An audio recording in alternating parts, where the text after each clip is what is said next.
სტუდია კოცი და შემეცნებით საგანმანათლებლო პროექტი რადიო კინო წარმოგიდგენთ ნიკოლოზ გაბაონის ვალერიან გაბაშვილის რომანის აივნიანი ქალაქის სრულ აუდიო სერიებს.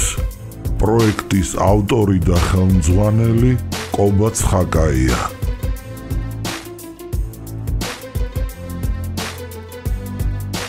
აივნიანი ქალაქი ნიკოლოზ გაბაონი. ნაწილი პირველი.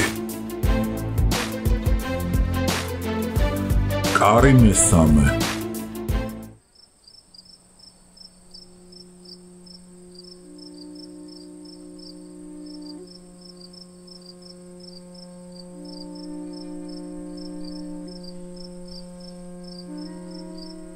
პირველი.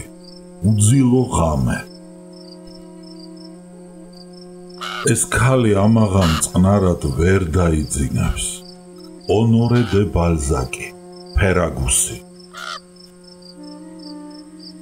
ძველებურ ქართულ დარბაზში ძილქუში ჩამოწვა. დედაბოძზე ჭრაქი საცოდავად ხრჩოლავდა. ფირუზა მაღალი ხმით ხრინავდა განიერ მოაჯირებიან კაკლის ტახტზე.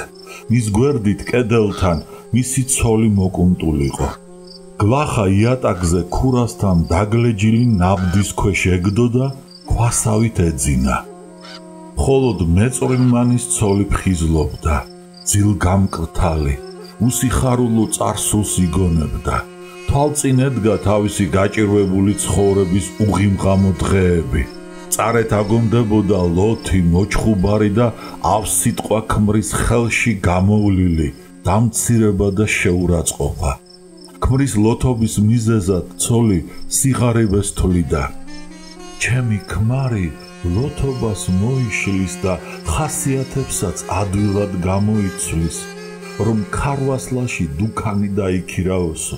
ჩვენ საწვრილმანოში ხელმოკლე მუშტარი თუ შემოიხედავს, ქარვასლებში კი ქვეყანა დადისო. ფიქრობდა მეწვრილმანის ძილგამკრთალი ცოლი.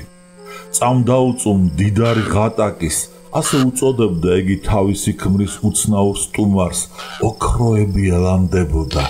რაღაცნაირად ხვდებოდა, რომ ამ ოქროს ფულებში მის ქმარსაც ედო წილი.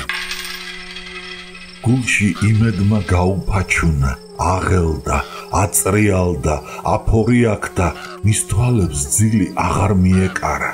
მთელი ღამე გულმხურვალედ ლოცულობდა და მალიმალ პირჯვარს იწერდა.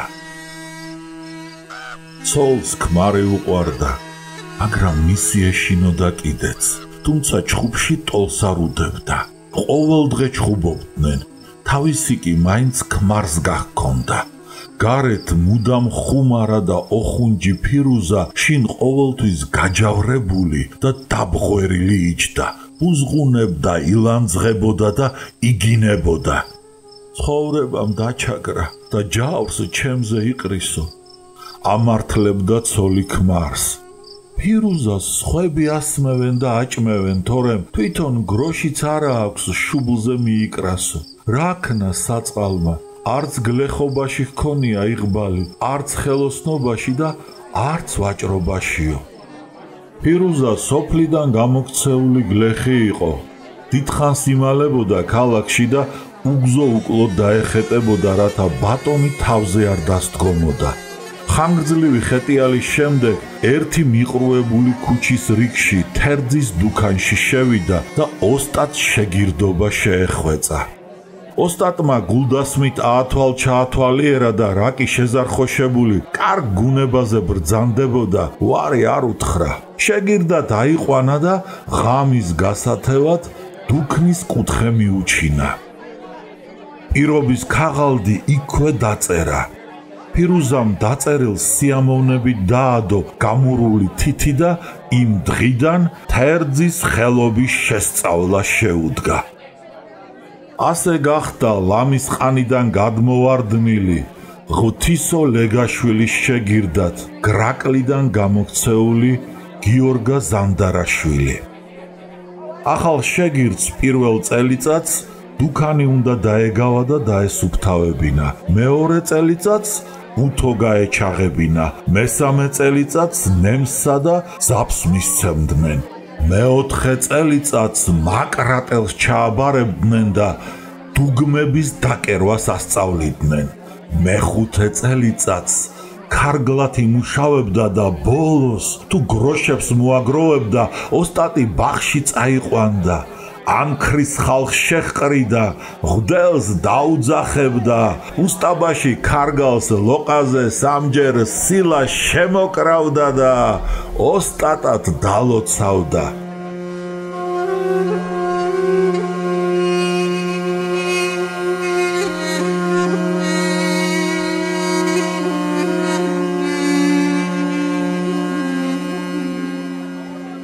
ფირუზა გიორგა გახარებული იყო.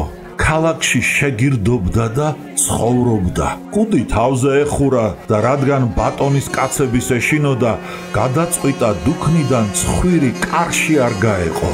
7 წელიწადს პატიოსნად ემუშავა, მერე კი ვახტანგ ჟუნდებელის კანონების ძალით თავისუფალი იქნებოდა და როგორც თვითონ ფიქრობდა, ბატონი ბუსსაც ვერ აუფრენდა ცხვირზე.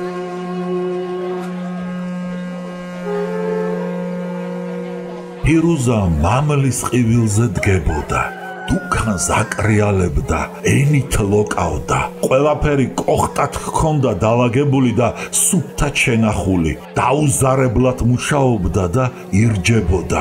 მუდამ უკმეხ, დაღვრემილ, გაუცინარ და სიტყვა ძუნწ ოსტატს თვალებში ძაღლივით შეხურებდა და მის ღიმილს და ყურადღებას ისე ელოდა, როგორც ძაღლი გადაგდებულ უკმას. მისი საჭმელი ხმელი პური, ლობიო და ცივი წყალი იყო. უფულოს მარაქაში არავინ რევდა. ამიტომ თერძის შეგირდი გულის ფანსქალით მოელოდა ხოლმე გაზაფხულის დღესასწაულს, როდესაც მათი ამქარი გაშლილი დროშების ფრიალით მიდიოდა ვერის ბაღში სალხინოდ, რიგის პურისათვის და არიფანასათვის.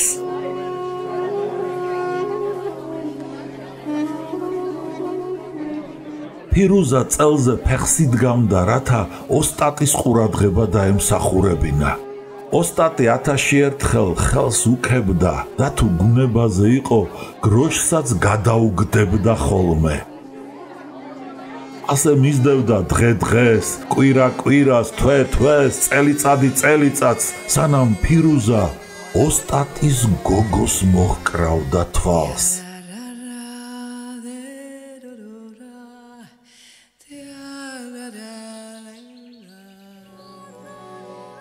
იმ დღიდან ფირუზა თავის ქერქში აღარ იყო.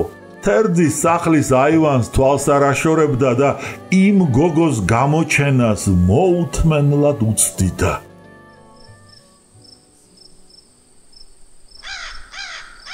უძილობით დაღლილ მეწვრილმანის ცოლს თავისი და ფირუზას თავგადასავალი ახსენდებოდა და გულამომჯდარს თვალზე ცხემლი ერეოდა.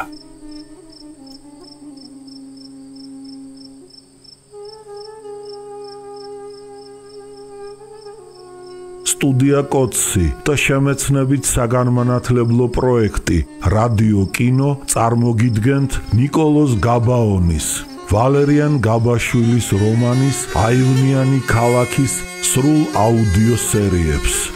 პროექტის ავტორი და ხელმძღვანელი კობა ცხაკაია.